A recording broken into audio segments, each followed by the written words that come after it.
Assalamualaikum warahmatullahi wabarakatuh. Jumpa lagi di channel Dioseta Story. Apa kabar teman-teman semua? Semoga kalian sehat selalu, panjang umur, bahagia selalu, dan sukses selalu.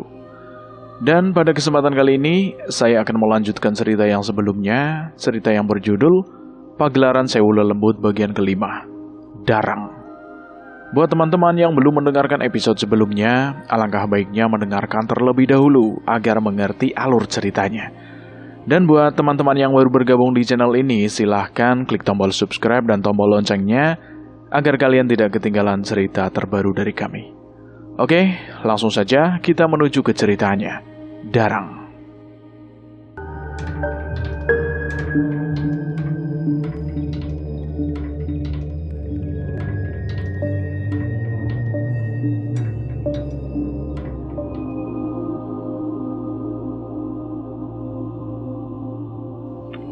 Jawa Timur, 1920. Di satu malam, seluruh warga desa tertidur dengan nyenyak dalam balutan gelapnya malam.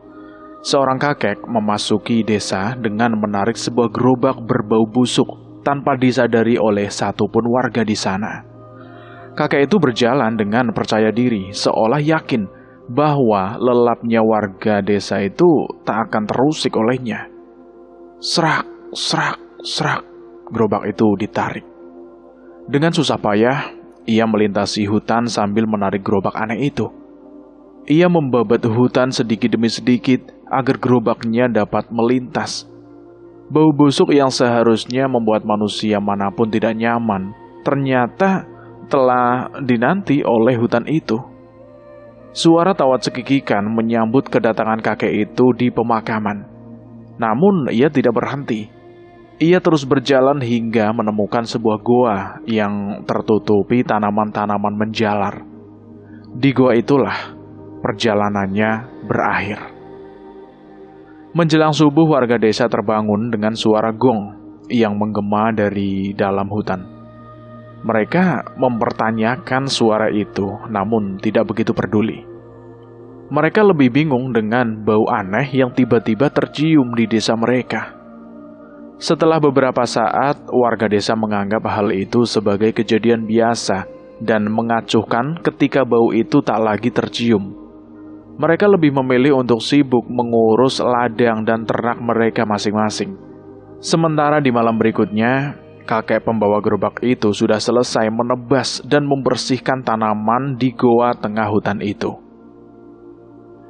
Ia menemukan sebuah lempengan batu besar yang menyerupai panggung. Kakek itu pun membuka gerobaknya, dan setumpuk jasad prajurit dan perempuan-perempuan terlihat di sana.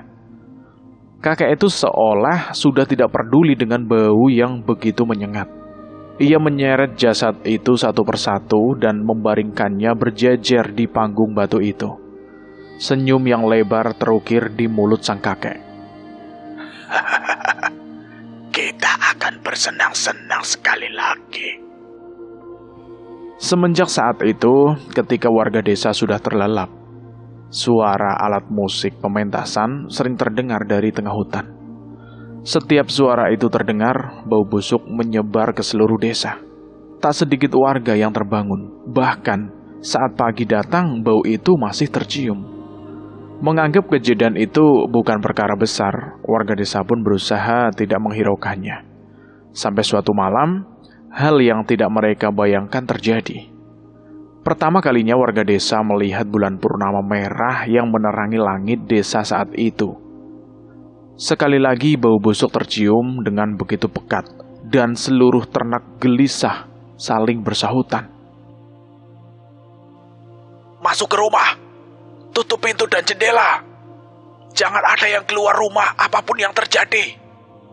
Sesepuh desa yang dipanggil dengan nama Mbah Tangir menyadari bencana yang berada di luar kemampuan dirinya. Apapun yang terjadi, jangan keluar, meskipun mati sekalipun, atau kita akan menjadi bagian dari mereka. Raut wajah bingung tersirat di seluruh warga desa. Namun Mbah Tangir tidak berkata apapun lagi dan meninggalkan warga desa untuk masuk ke dalam hutan. dan bayangan makhluk hitam bermata merah yang melebihi tinggi pepohonan hutan di sana. Warga yang merasa tidak mampu melakukan apapun hanya mampu mengikuti perintah Mbah Tanggir. Dengan mengunci diri di rumah, mereka hanya berbekal bacaan doa-doa yang pernah ditinggalkan oleh seorang ulama yang pernah menetap beberapa lama di desa itu. Yang terjadi di malam itu melebihi semua mimpi buruk yang pernah dialami oleh warga desa. Langit memerah, suara gending yang begitu kelam terdengar bersamaan dengan bau menyengat yang menyelimuti desa. Tanah-tanah di sekitar mereka bergerak merespon suara itu. Mayat-mayat yang hampir tidak berbentuk berusaha bangkit dari tanah. Satu persatu dari mereka bangkit memenuhi seluruh desa dengan wujud yang begitu mengerikan. Ini adalah pesta yang mereka nantikan. Sesuatu mengutuk mayat-mayat itu hingga bumi pun tak mau menguraikan jasadnya. Mereka terjebak dalam dunia antara di mana bukan alam manusia atau akhiratlah yang akan mereka tuju. Dan suara dari dalam hutan itu membangkitkan mereka. Duak, duak. Seorang ibu yang berusaha menahan takut dari kejadian itu mendengar suara dari arah pintu. Ia menduga mayat-mayat itu mencoba masuk ke dalam rumahnya. Ia buru-buru mencari benda berat untuk mengganjal pintunya, namun ternyata ia salah. Di pintu terlihat anak laki-lakinya berjalan dengan gelagat aneh yang menabrakkan berkali-kali. Le, kowe neng opo le? Ada apa dengan kamu? Tak ada jawaban apapun dari sang anak. Namun saat sang ibu mendekat untuk berusaha menghentikannya, anak itu menoleh. Mata sang anak itu mengalirkan darah. Kulitnya begitu pucat, mulutnya tidak henti meneteskan cairan hitam. Sang ibu terjatuh melihat pemandangan mengerikan itu, sementara sang anak tidak peduli.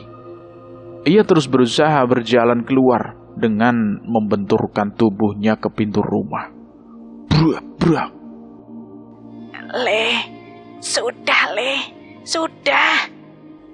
Ibu itu menangis sambil berusaha meminta pertolongan. Sayangnya di amben tempat suaminya tertidur, terlihat tubuh kaku seorang pria yang terus melotot ke salah satu arah dan membuka matanya. Bapak, Bapak. Ibu itu semakin panik saat menemukan tubuh suaminya kaku dengan menggumamkan suara-suara ketakutan. Ia berteriak meminta tolong, namun di luar hanya terlihat mayat-mayat yang masih mengepung desa itu. Ibu itu hanya bisa menangis sambil menahan anaknya untuk terus membenturkan dirinya di pintu. Suara serupa terdengar dari rumah lain. Mereka tidak bisa berbuat apapun dan hanya bisa pasrah menerima apa yang menimpa anggota keluarganya. Lewat tengah malam, mayat-mayat dan pocong yang tidak sempurna yang bangkit dari tanah mulai menghilang masuk ke dalam hutan. Seseorang bapak mencoba memberanikan diri untuk keluar. Ia terlihat khawatir dengan warga di sekitarnya. Sayangnya, baru berjalan beberapa langkah, ia terhenti. Ia tidak henti-hentinya menatap ke arah salah satu atap dan tiba-tiba matanya mengalirkan darah. Maaf, saya minta maaf. Pria itu pun terjatuh ketakutan dan buru-buru masuk kembali ke dalam rumahnya. Kejadian itu dilihat oleh warga-warga yang mengintip melalui jendela. Mereka benar-benar tidak mengetahui apa yang sebenarnya dilihat oleh pria itu. Semua yang mengintip dari jendela bergegas menutup gorden mereka rapat-rapat. Mereka tidak ingin bernasib sama seperti pria itu. Tidak ada yang dapat mereka lakukan selain berdoa agar malam yang begitu panjang itu segera berakhir. Pagi pun datang. Cahaya matahari mulai masuk lewat celah-celah jendela. Saat itulah mereka baru berani mengintip keluar dan memastikan bahwa tak ada lagi mayat-mayat yang berkeliaran. Hilang ke hutan atau kembali ke tanah yang itu lagi yang mereka tahu. Seluruh tanah yang sebelumnya berantakan karena mayat-mayat itu kini kembali bertumpuk. Bertumpuk seperti gundukan-gundukan layaknya kuburan. atau busuk yang mereka cium selama masih tersisa di udara pagi itu. Tolong anak saya. Istri saya tidak bangun dari tidurnya. Siapa saja tolong. Begitu banyak suara warga yang meminta pertolongan. Puluhan warga mengalami musibah di luar nalar. Penyakit aneh, kerasukan, tubuh yang kaku, hingga tidak sadarkan diri. Pagi itu begitu kacau dengan suara tangisan warga. Dari jauh terlihat seorang kakek yang berjalan dengan lemah.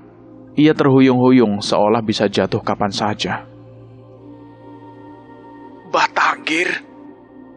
Seorang yang mengenali sosok itu segera bergegas berlari menghampiri sosok yang memberanikan diri untuk masuk ke hutan. Tepat saat mengetahui ada warga yang menghampirinya, Mbah Tanggir pun terjatuh. Warga desa melihat Mbah Tanggir kembali dengan wujud yang mengenaskan. Jangan ada yang memasuki hutan itu. Pemakaman kuno adalah batas. Tinggalkan dan pergi dari desa ini jika kalian mampu. Mbah Tanggir berkata dengan lemas. Warga menyadari mata Mbah Tanggir tertutup dan bekas darah terlihat dari matanya. Kulitnya pun menghitam, dan dari tubuhnya tercium bau busuk yang sama seperti semalam. Apa yang sebenarnya terjadi, Mbah? Hutan itu terpilih menjadi panggung pementasan bagi para lelembut. Pementasan pembuka untuk pementasan para jahanam 100 tahun lagi. Suara kasak-kusuk warga terus terdengar merespon ucapan Mbah Tanggir. Jasad manusia menari-nari di sana. Mereka memainkan kisah tragis dan mempermainkan dosa manusia. Kutuk dan wabah mengiringi keramaian itu. Mbah Tanggir hanya mampu menjelaskan sejauh itu. Ia pun kehilangan kesadaran dan seluruh warga berusaha membawanya ke tempat aman untuk mengobatinya.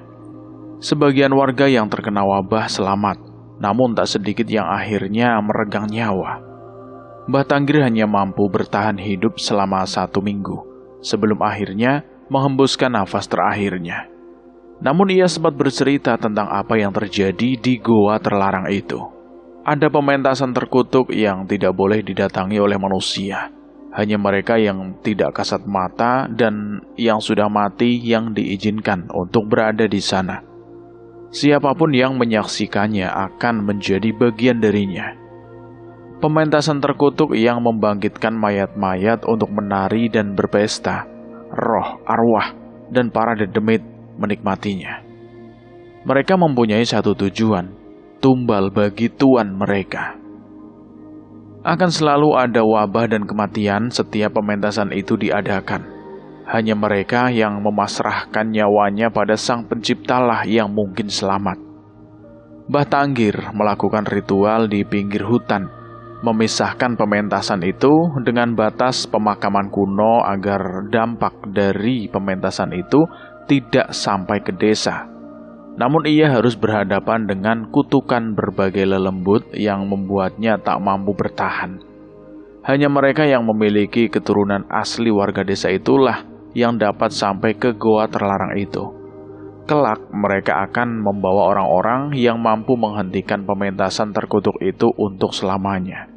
Pementasan yang mereka sebut dengan nama Darang, Wayang Lemah Mayit.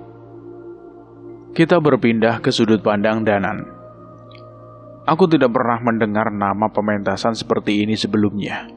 Tapi dari cerita Murti dan Marni, pementasan ini adalah sesuatu yang terlarang yang tidak seharusnya dipentaskan di alam manusia. 100 tahun yang lalu, ada seseorang yang mencoba menghentikan pementasan Darang. Ia mati dengan cara yang paling keji. Kalian juga akan bernasib sama. Tawa Ki Tunjung. Belum sempat kami melakukan serangan balik. Suara gong menggema begitu keras dan memokakkan telinga kami. Menyambut suara gong itu, tiba-tiba panggung batu itu kembali diisi oleh mayat-mayat yang mengenakan kebaya dan pakaian kain lusuh. Mereka melakukan gerakan-gerakan mengerikan mengikuti irama gending.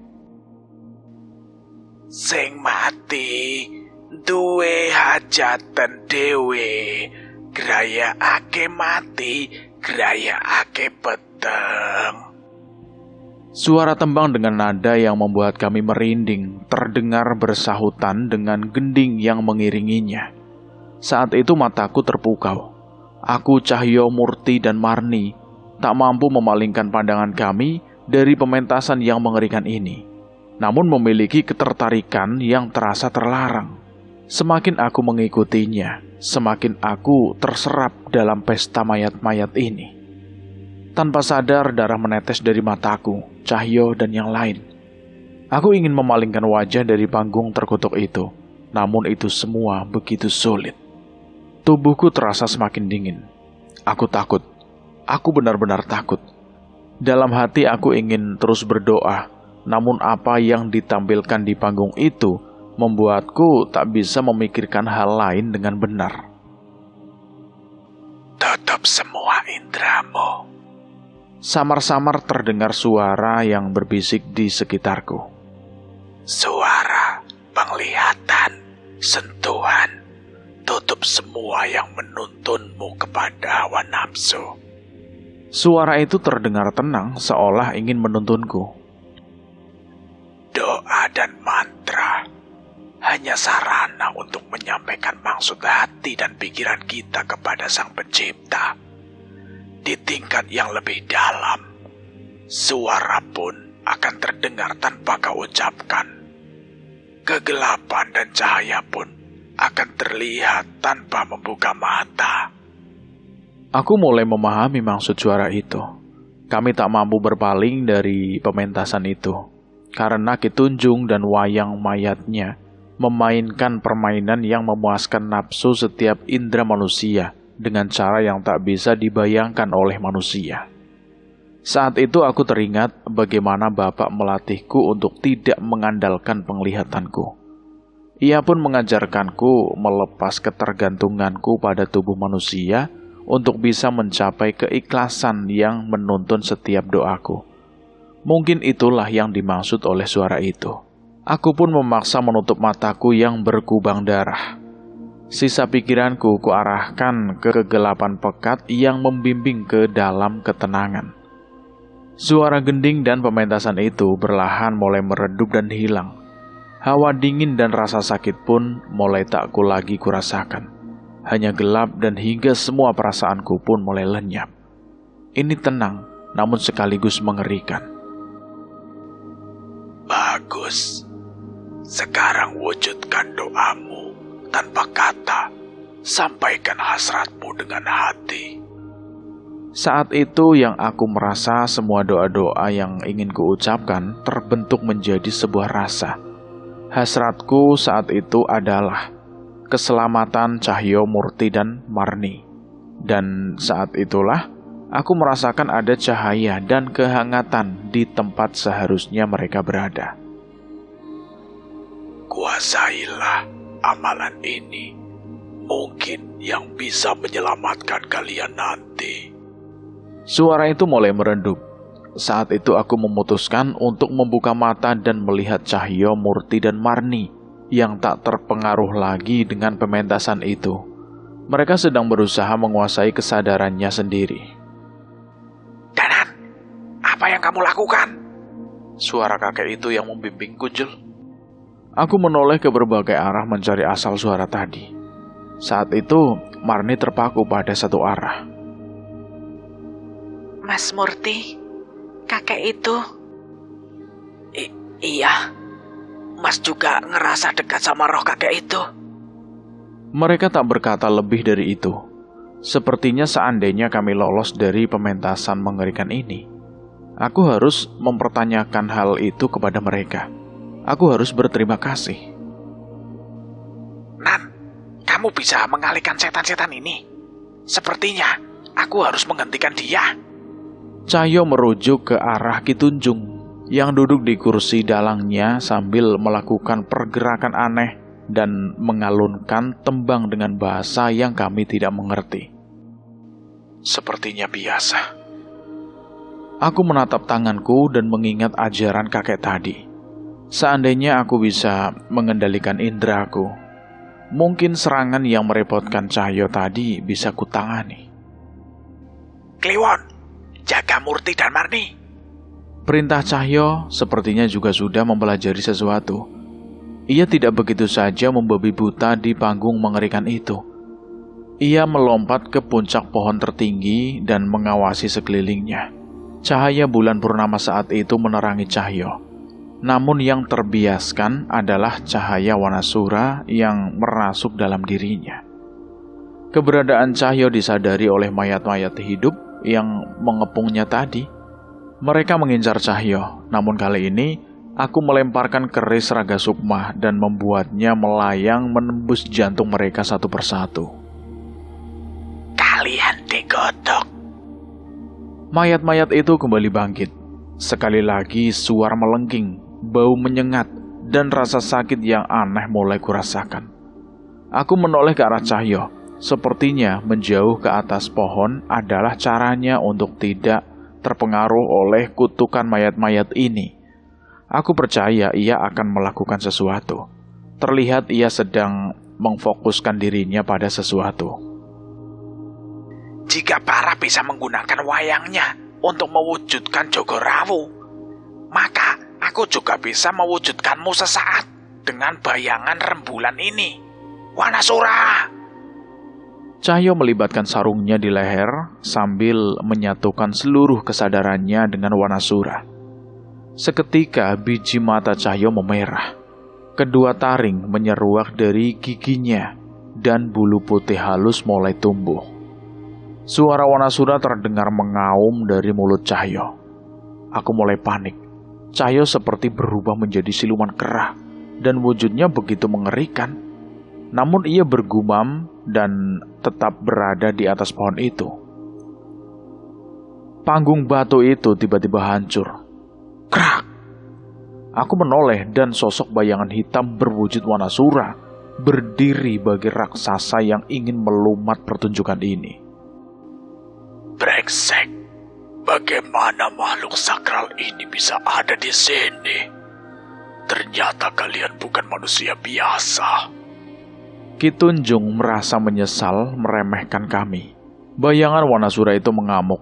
Ia menumbangkan pepohonan untuk menghalangi pementasan yang akan diulang itu. Namun Ki Tunjung tidak diam. Tak tak tak tak tak tak tak tak.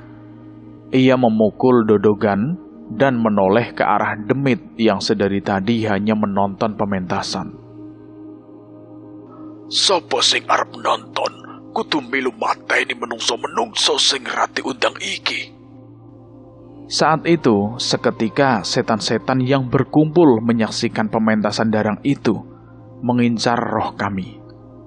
Roh-roh yang merasuk ke mayat di panggung merasuk ke tubuh Ki Tunjung dan membuat kekuatan hitam menyelimuti tubuhnya. Tubuhnya membesar dengan kulit-kulitnya yang robek. Matanya tak lagi terlihat seperti mata manusia.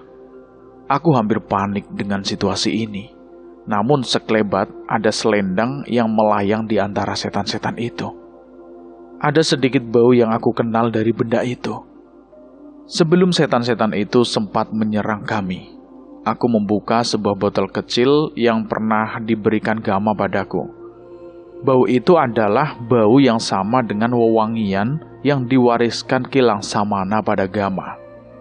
Bau itu menyebar ke sekitar kami dan membuat roh-roh di sekitar kami mulai tenang. Bau sang ulama. Marni bergumam. Aku menoleh ke arah Marni. Seperti yang aku duga, sosok ulama yang pernah meruat desa ini adalah Ki Langsamana.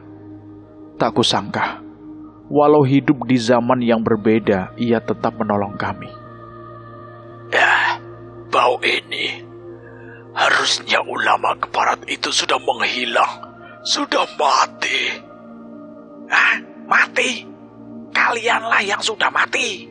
Walau tubuh kalian bisa bangkit berkali-kali, tak ada satupun yang hidup dari kalian.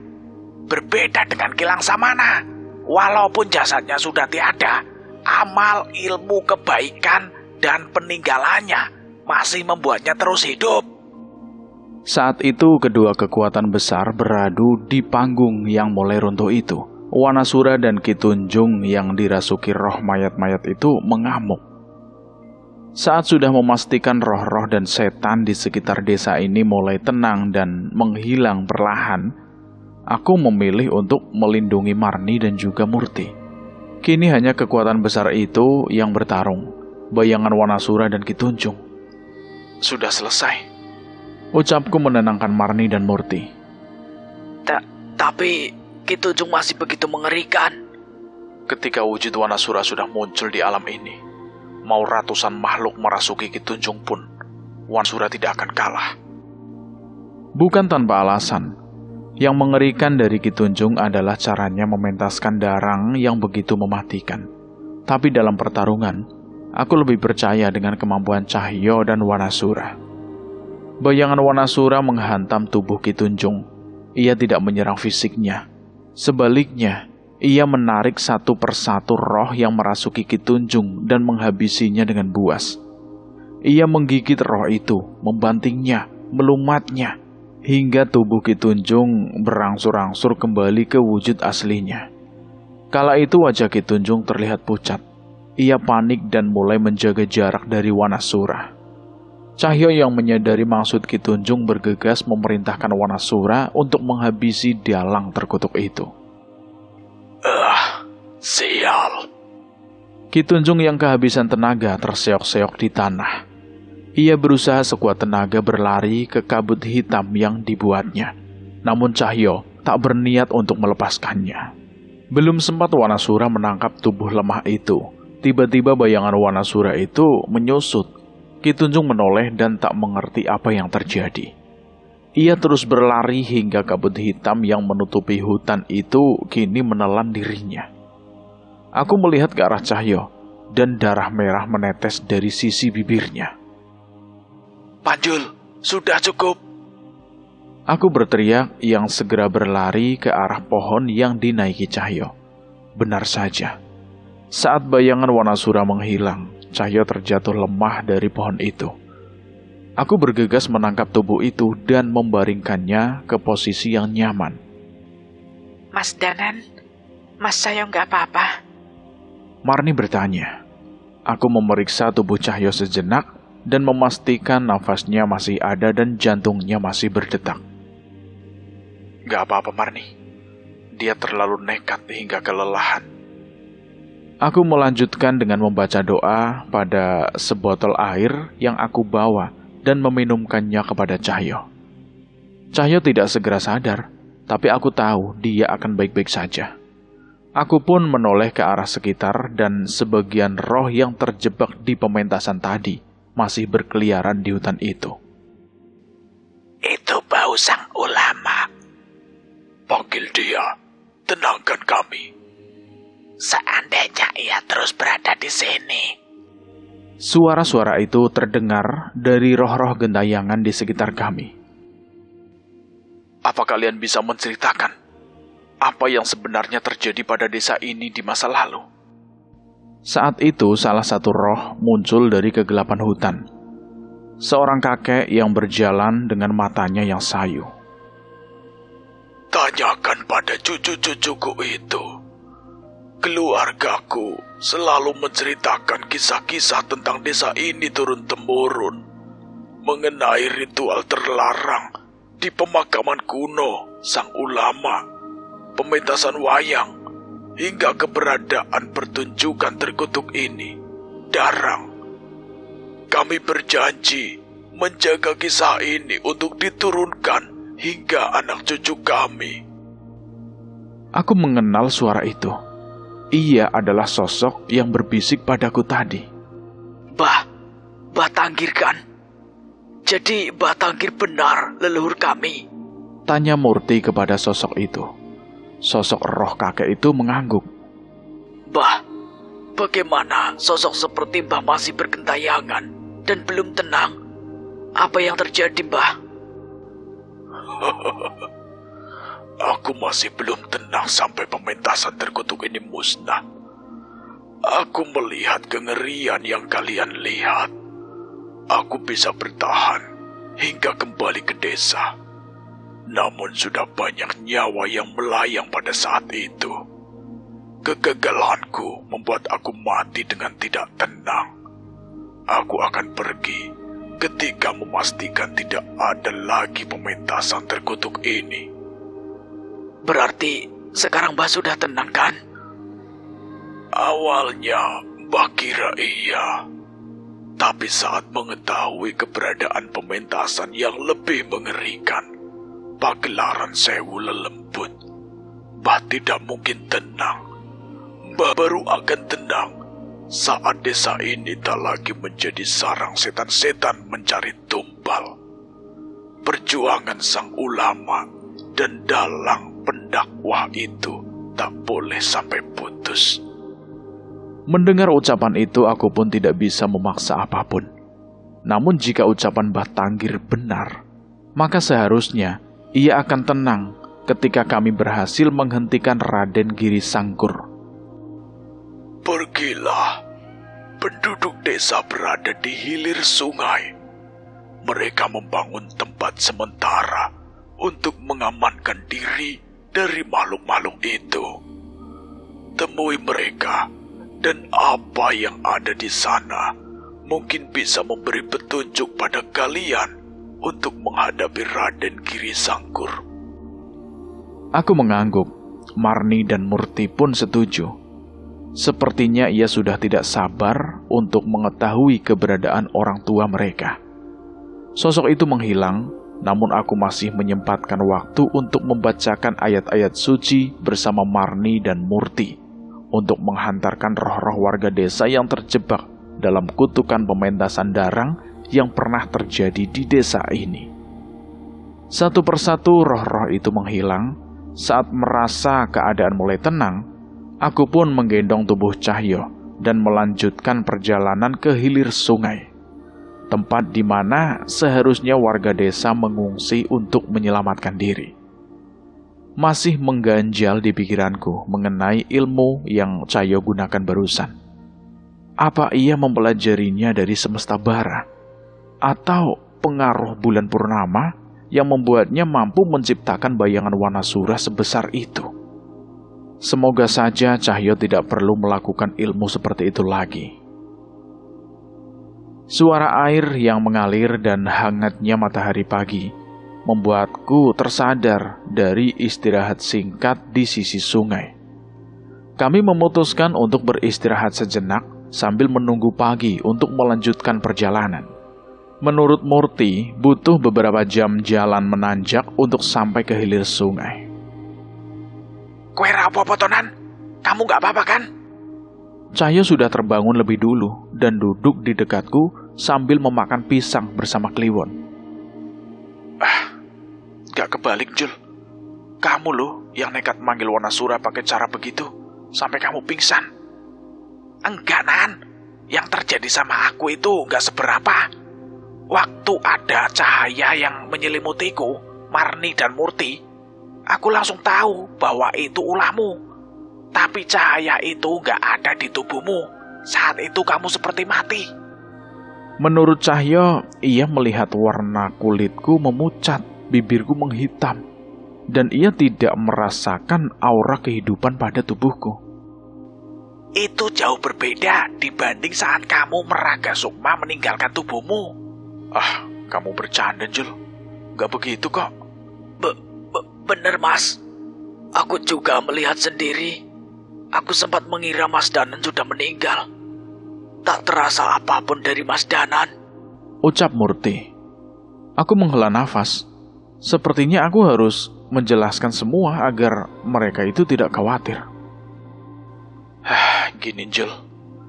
Saat itu aku sedang melepas semua panca indraku. Fase di mana hal duniawi tak menyentuh batin. Dan doa bisa tersampaikan tanpa kata. Itulah caraku memohon perlindungan pada Tuhan untuk melindungi kalian. Aku mulai mengerti setelahnya, Nan. Tapi tetap saja, seharusnya kamu sadar, titik terdekat antara manusia dan Tuhan itu apa? Aku merenung sejenak apa yang dipertanyakan oleh Cahyo. Doa adalah cara kita semakin dekat dengan Sang Pencipta. Namun aku yakin Cahyo punya maksud lain. Kematian, Nan. Kamu ada di titik di mana doa tersampaikan tanpa kata. Seluruh indera di tubuhmu tak lagi mengganggu keintimanmu. Sedikit saja kamu melakukan kesalahan, kamu gak lagi ada di sini, Nan. Aku terkejut mendengar penjelasan Cahyo. Apa separah itu keadaanku saat itu? Itu bukan ilmu ataupun ajian. Itu adalah amalan sakral dari puncak spiritual manusia. Aku yakin kita belum pantas berada di titik itu. Aku setuju dengan ucapan Cahyo. Saat mengetahui keadaanku saat itu dari Cahyo, aku merasa titik yang aku capai saat itu adalah sesuatu yang tak bisa aku lakukan seenaknya. Itu bukan mantra leluhur Sambara, bukan juga ajian yang diturunkan Bapak. Itu adalah amalan yang membawaku pada titik di mana tubuh ini melepaskan pengaruhnya demi membawaku ke titik terdekat yang bisa dicapai manusia kepada Pencipta. Ya sudahlah, kita simpan apa yang kita lakukan di tempat itu tadi, hanya untuk pertempuran hidup dan mati. Setuju. Semoga waktu seperti itu tidak akan pernah muncul. Saat matahari mulai menerangi hutan dengan sempurna, kami pun memulai perjalanan lagi. Hutan di pinggir sungai tidak sekelam hutan di sekitar pemakaman kuno dan goa keramat itu. Kami masih melihat beberapa hewan hutan dan menemukan buah dan biji-bijian sepanjang perjalanan. Setelah hampir seharian berjalan, kami melihat asap yang mengepul di salah satu sudut hutan. Kami menebak ada yang membuat api unggun atau membakar sesuatu di sana. Itu adalah arah hilir sungai. Kami mempercepat langkah kami untuk mencari arah itu dan mulai mendengar suara-suara dari arah sana. Murti, Marni. Tiba-tiba, seorang pria yang tengah mencari kayu bakar menyadari kedatangan kami. Alhamdulillah, kalian kembali. Kalian selamat. Mas Gagat. Murti menyadari sosok yang menyapa mereka. Ia pun berlari menghampiri orang itu dan memastikannya. Mas, yang lain di mana? Bapak dan ibu kami di mana? Ayo ikuti Mas Murti. Pria bernama Mas Gagat itu memperkenalkan dirinya sebagai tetangga desa Murti dan Marni. Ia pun menunjukkan jalan kepada kami untuk menuju ke tempat warga desa berlindung. Terima kasih sudah mengantar mereka kembali ke sini. Kami sudah lama bersembunyi di hilir sungai agar tak ada lagi warga desa yang menjadi korban Raden Giri Sangkur. Iya Mas Gagat, kami mengerti. Tapi bagaimana Raden Giri Sangkur dan setan-setan pengikutnya bisa tidak menemukan kalian? Seharusnya menemukan kalian bukan perkara sulit untuk mereka. Nanti, saat kalian sampai di desa, mungkin kalian akan mengerti. Aku mengangguk menerima jawaban Mas Gagat. Tidak baik untuk seorang pendatang sepertiku bertanya terlalu banyak di awal. Di samping itu, aku lebih suka menikmati raut wajah Marni dan Murti yang seketika kembali menunjukkan senyumnya saat bertemu dengan tetangga desanya itu. Menembus padang ilalang, kami ditunjukkan sebuah pemukiman sederhana yang hanya dibangun dengan kayu-kayu dan jerami. Sebuah api unggun besar terus menyala di tengah-tengah yang mungkin berguna untuk mengusir hewan hutan. Pak Kades, Marni dan Murti pulang. Mas Gagat berteriak, memanggil warga desa yang tengah mengisi kesibukan harinya masing-masing. Teriakan itu seketika menarik perhatian mereka kepada kami. Wajah haru terlihat pada Murti dan Marni. Ia tidak bisa menahan air matanya saat melihat semua orang-orang yang ia kenal kini berada di dekatnya. Dan di ujung kumpulan itu sudah menunggu sepasang suami istri yang terlihat sudah cukup berumur. Mereka menitikkan air mata saat melihat kedua anaknya itu. Dok, Le, syukurlah kalian selamat. Ibu khawatir, Le. Seketika semua mata tertuju pada Murti dan Marni yang tak bisa menahan diri untuk memeluk ibunya. Terlihat ada seorang pria yang berlagak kuat menahan air matanya, menyambut kedua anaknya kembali ke sisi mereka. Enggak, Bu. Enggak usah khawatir. Kami baik-baik saja selama perjalanan. Banyak orang yang membantu kami. Iya, Bu. Orang-orang di kota baik-baik. Kami makan kenyang, tidur nyenyak, dan disambut dengan ramah. Aku menghela nafas mendengar bagaimana kedua anak itu menenangkan ibunya. Dalam hati aku ingin berkata, Bukan seperti itu yang mereka alami, Bu. Kedua anak itu sudah merasakan berbagai penderitaan yang seharusnya tidak mereka rasakan. Diusir oleh warga desa yang takut karena kutukan yang mereka bawa. Tidur beralaskan tanah, kelaparan selama berhari-hari, hingga harus mempertaruhkan nyawanya. Mereka melalui itu semua, Bu.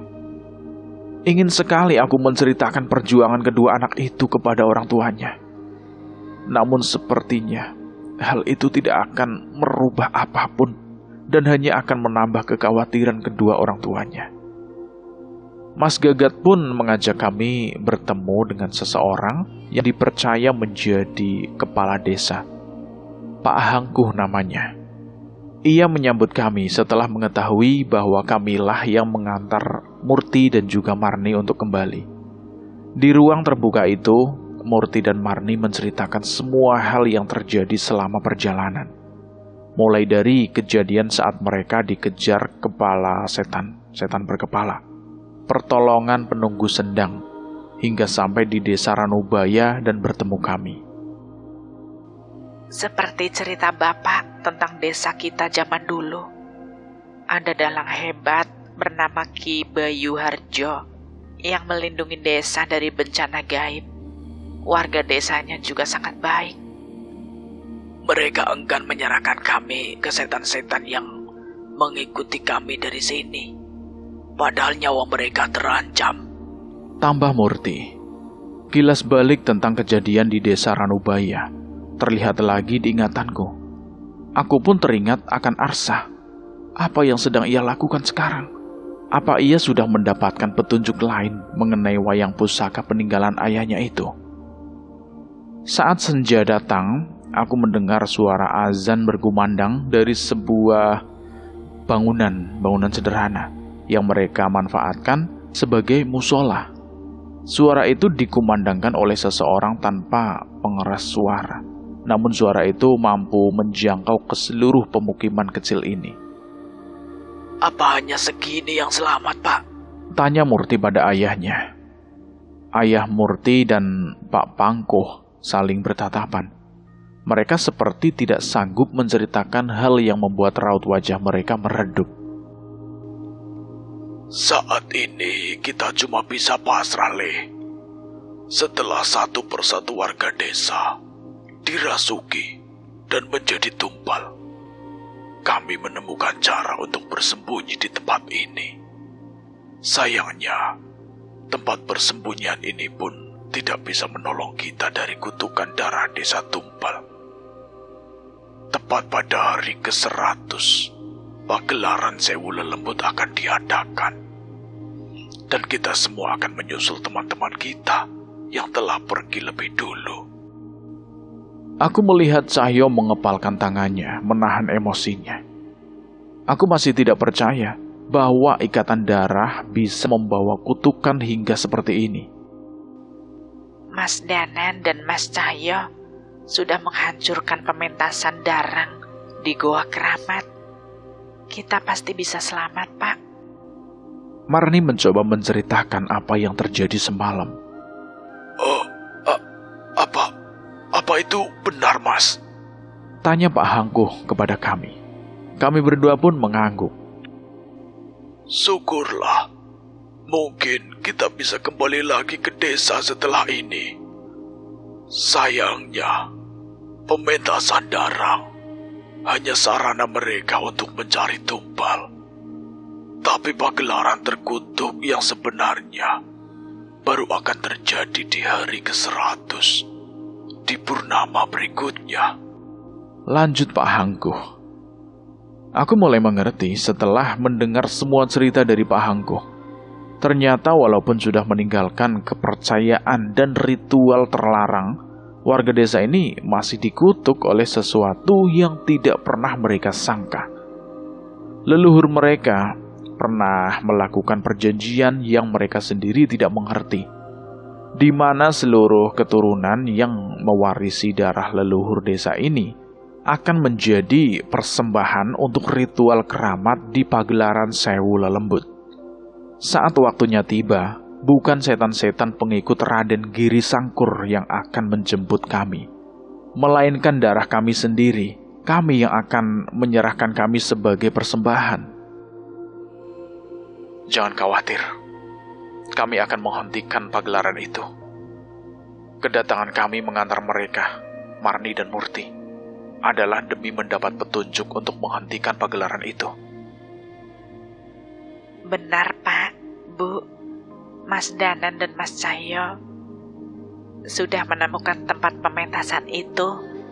Mereka pasti bisa menyelamatkan kita. Marni mencoba memberi harapan kepada warga desa. Saat langit semakin gelap, tiba-tiba Cahyo meninggalkan tempatnya duduk dan memandang ke sekitar. Ia menyadari akan datangnya sesuatu yang mengelilingi tempat ini. Kabut. Benar, Mas. Kabut inilah yang melindungi kami dari setan-setan pengikut Raden Giri Sangkur itu. Mas Gagat menjelaskan pada Cahyo. Aku mencoba menerima penjelasan dari Mas Gagat itu. Tapi di saat yang bersamaan, aku merasakan hal yang janggal. Sepertinya hal itu dirasakan juga oleh Cahyo. Ini bukan kejadian alam. Ada sosok yang mengendalikan kabut itu. Yang benar, Mas. Aku bingung untuk menjelaskan kepada mereka. Warga desa menganggap kabut ini melindungi mereka. Namun ada kekuatan mengerikan yang terikat dengan kabut ini. Mereka aman sampai purnama berikutnya. Sang penguasa kabut ini ingin bertemu dengan kalian. Suara bisikan itu terdengar lagi. Itu suara Mbah Tanggir. Aku menoleh ke salah satu sisi dan melihat Mbah Tanggir sudah menanti di ujung hutan. Aku memberi isyarat pada Cahyo, dan sepertinya ia bisa mengerti maksudku. Maaf, sepertinya kami sudah mendapat petunjuk atas kedatangan kami. Ada yang harus kami lakukan. Ucapku mencoba untuk pamit dari perbincangan yang seharusnya menjadi panjang itu. Mas Danan mau kemana? Aku mengelus kepala Marni agar ia tidak khawatir. Mbah Tangir ngajak Mas Danan dan Mas Cahyo jalan-jalan. Katanya kalian akan aman di sini. Tenang saja. Iya, setelah ini habiskanlah waktu kalian sebaik mungkin bersama ibu dan bapak. Jangan khawatir dengan kutukan 100 hari itu. Kami gak akan ngebiarin itu terjadi, ya. Masih terlihat wajah bingung di muka Pak Hangkuh dan yang lain. Namun kami menjelaskan ada lelaku yang harus kami lakukan di hutan yang akan ditunjukkan oleh Mbah Tanggir. Murti dan Marni membantu kami menjelaskan hingga mereka pun mulai memahami. Kami pun pamit dan berlari kecil ke arah Mbah Tanggir. Dalam wujud rohnya, ia melayang ke arah kabut yang semakin pekat. Tak kusangka mereka mengenali kalian. Mereka itu siapa, Mbah? Apa hubungannya dengan kami? Bagaimana menjalankannya ya? Saya sendiri juga bingung. Tapi mereka merasa senang saat mengetahui kedatangan kalian. Mereka adalah sahabat dari orang yang sangat kalian kenal, Bisma Sambara.